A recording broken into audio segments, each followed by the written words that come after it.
Since being in a better class, the prisoner is also entitled to prepare his food under Rule 258 of the Pakistan Prison Rule (PPR), for which the diet menu,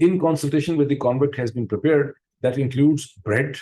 omelette, yogurt and tea in the breakfast, seasonal fruits on a daily basis, seasonal vegetables, roti, yogurt, salad, dal garam, dal mash, mixed dal as lunch on different dates, besides rice, dal, yogurt, salad or rice, yogurt and salad in the dinner on a daily